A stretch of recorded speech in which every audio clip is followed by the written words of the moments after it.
The honourable member for Welland. Well, thank you very much, Mr. Speaker. And let me, first of all, help my friends learn a little bit about how it actually works. I'm probably the only member of this House who was the financial officer for a large union and spent 8 years of my life doing that.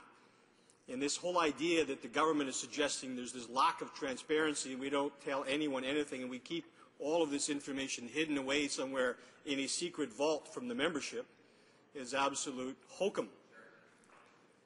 So, I mean, at the end of the day, let me just explain how it works to my friend, especially my friend who lives nearby here.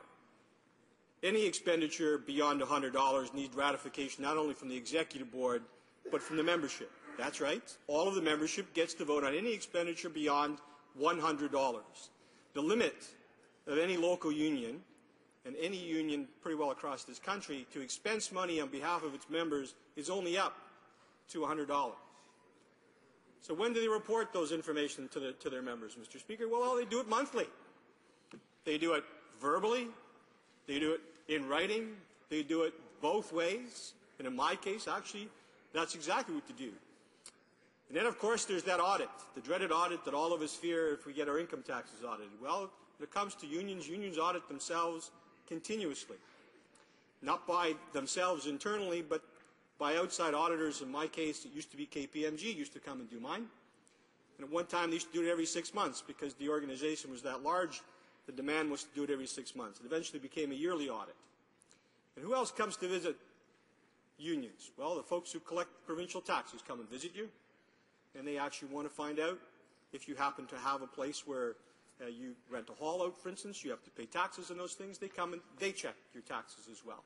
So this idea that somehow there is no checks and balances in the system, that somehow their membership doesn't understand where the money is spent, or somehow we just collect it and give it away, but we never tell anybody who we give it to, it's just false. It's not true. The membership has always known exactly where their money is spent. And they have the absolute democratic right, when they don't like that particular expenditure, to say no to it. Then, of course, they have the next right, which is not to vote for you the next time. What I can tell my colleagues across the way, I guess we did it so well, at least in my union. I got elected 3 times as the financial officer. They had no fear about how their money actually got expensed because they were always told how their money got expensed. In fact, we were more open than what this government is when it comes to this budget.